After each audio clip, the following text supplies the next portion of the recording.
2, and then he's going to say that Peter is supposed to be David and Moses.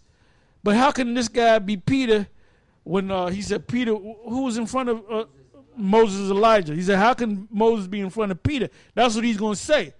First of all, you dumb, bubble-eyed, satanic monkey. Moses wasn't there and Elijah wasn't there, right? Right.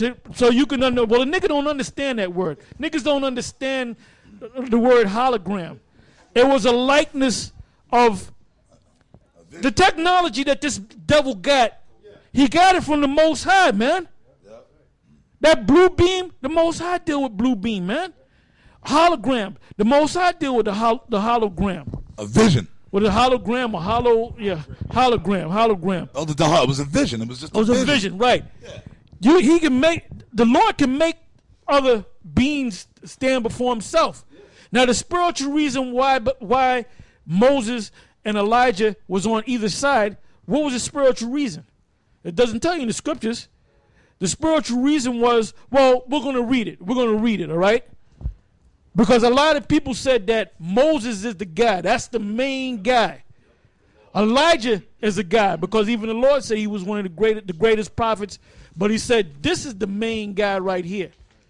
Yahushua is over Moses, and Yahushua is over Elijah. As great as they were, this is the guy. This is the main guy. He's over them. Yeah. All right? That's right. Because the Lord said that. This is my son in whom I am well pleased. He didn't say that here, him. He didn't say that. He didn't say that about Elijah. Yep. He didn't call him his son. Moses wasn't his son. He called him friend. He didn't call him son. But ultimately, we all became sons. So who's the chief son? Yahushua. So that's why you saw Moses, Masha, and you saw Elijah, okay? And we got to start saying Elijah's name in the ancient Hebrew, all right? That's right. And behold, there appeared unto them Moses and Elias talking with him. Then answered Peter and said unto Yahushua, Lord, it is good for us to be here. If thou wilt, let us make there 3 tabernacles, one for thee, and one for Moses, and one for Elias. Now, Peter didn't understand what was going on because there wasn't Elijah and Moses really wasn't there. Because it's what did it say to the Lord, about the Lord? It said he transfigured himself. All right? While he yet spake, behold, a bright cloud overshadowed them. And behold, a voice out of the cloud which said, This is my beloved Son, in whom I am well pleased. Hear ye him. And when the disciples heard it, they fell on their face and were sore afraid. And Yahushua came and touched them and said, Arise and be not afraid. And when they had lifted up their eyes, they saw no man save Yahushua only. Because were they actually there? No. Remember, he transfigured himself. Go back to the point where he said he transfigured himself, and let's look up the words. See, that's why, guys get mad at the fact these other camps get mad because we have this knowledge. The Most High did give us this knowledge, man. And you do have to come to us to get this knowledge. Through Yahushua, which gave us this knowledge. Did not Yahushua set up Peter and said, upon this rock I should build my church? He was talking about Peter. Wasn't there order? Wasn't there a first in command that John was a second? And so forth, and James and Andrew and so forth. When the Lord went into the mountains, what 3 apostles did he bring with him? And he had 2 brothers. He had a brother Jude and he had a brother James that were apostles. He didn't bring them. He brought Peter, James, and John, or Peter, John, and James. All right, we got something up. Yeah, the word transfigured from the Greek. Strong's G 3339, metamorphao. Metamorphao. And that's where you get that word metamorphosis from, which I believe meta means outside, and morphosis means to change, change outside. The definition is as follows, and I got another source too. To change into another form, to transform, to transfigure. Yeah, that's pretty much Hold it. up. I just thought about this. The movie Excalibur, right? What did Merlin tell Uther Pendragon? He said, how can I get his wife? He said, I shall transform you into the semblance of the Duke.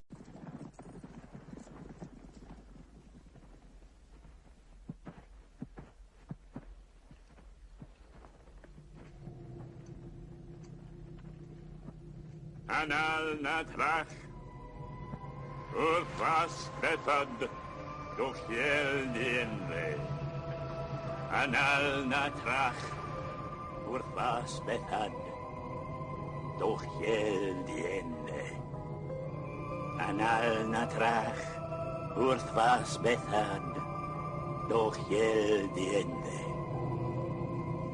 Anal natrach, urfas betad. Doch jel diende, anal natrach, urfas betad, doch jel diende, doch jel diende.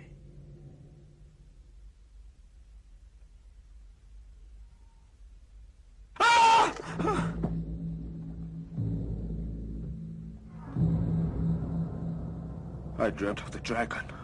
I have awoken him. Can't you see all around you the dragon's breath?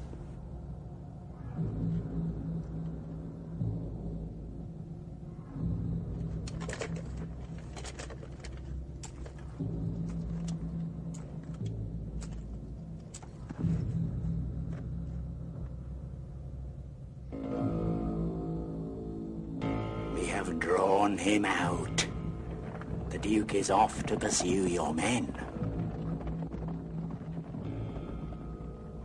There he goes. Good. Mount your horse! I will transform you into the semblance of the Duke. Igraine will think her husband has returned. But the cliff, the sea, your lust will hold you up. You will float on the dragon's breath. Ride!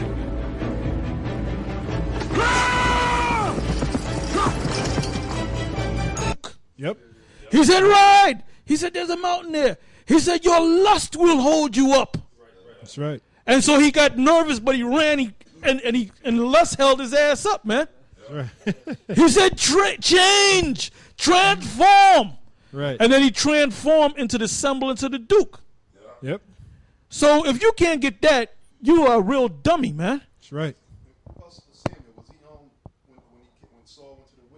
When Samuel came up, that's another good point. When Samuel Saul Lahab, all right, he went to the witch of Endor, and he disguised himself, all right, because he knew he was doing wickedness. But he was a cat that said, "I'm banishing all witches. Right. If I find that you a witch, I'm gonna kill you." Right. So he knew about this witch. He said, "Look, I know of a witch." Because the witches, they kept practicing their black magic, but they did it underground. So Lahab, I keep saying Lahab. I don't know why I'm saying it. Saul, I'll say Saul. Saul, all right. Yeah. He went to the witch of Endor, all right, and he went in disguise, and he said, "I want you to call up Samuel." So if we made a movie, she probably held back. No, we mustn't do that. Saul said that he would banish all witches, and I might be put to death. You know. So he said, well, we ain't gonna go to the story, but basically he convinced her, go ahead, it's all right, you know. So she summoned the spirit, and a man came up. So he said, what does a man look like? She said he was an old man wearing a mantle. All right, and then what did he say? He said, why disquieteth me from my rest? Hold on deck, Isaiah 57. He said, why disquieteth me from my rest? He said, know ye not, Saul, that tomorrow, he asked him, am I going to win this battle against the Philistines? And he said, you and your sons, you're going to die. You're going to die tomorrow. All right? And then the Spirit revealed to the witch that was Saul. All right? Because we can go back to the story. That's right. He said, surely you and your son will join me. You know? Which shows you that Saul didn't go to hell. All right? Go ahead.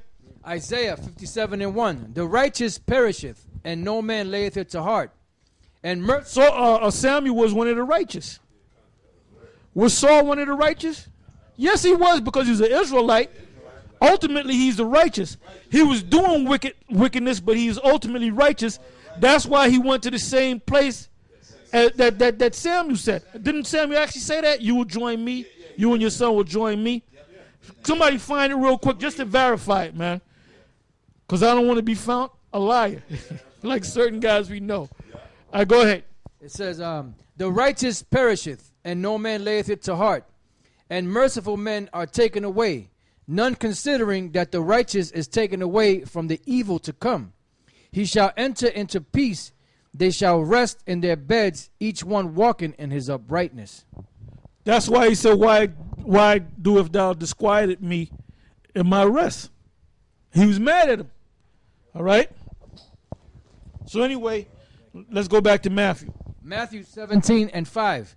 While he yet spake, behold, a bright cloud overshadowed them, and behold, a voice out of the cloud which said, This is my beloved Son, in whom I am well pleased. Hear ye him. And when the disciples heard it, they fell on their face and were so afraid. And Yahushua came and touched them, and said, Arise and be not afraid. And when they had lifted up their eyes, they saw no man save Yahushua only. And as they came down from the mountain, Yahushua charged them, saying, Tell the vision to no man until the Son of Man be risen again from the dead. And his disciples asked him, saying, Why then say the scribes that Elias must first come? See, so this was something that was being noised abroad. It says the disciples asked him, saying, Why then say the scribes that Elias must first come? Which is talking about Elijah the prophet. And Yahushua answered and said unto them, Elias truly shall first come and restore all things. And let me say this clown that we're talking about, he said that how can that be Elijah coming back when Elijah never died? Well, we never said Elijah died. We said that.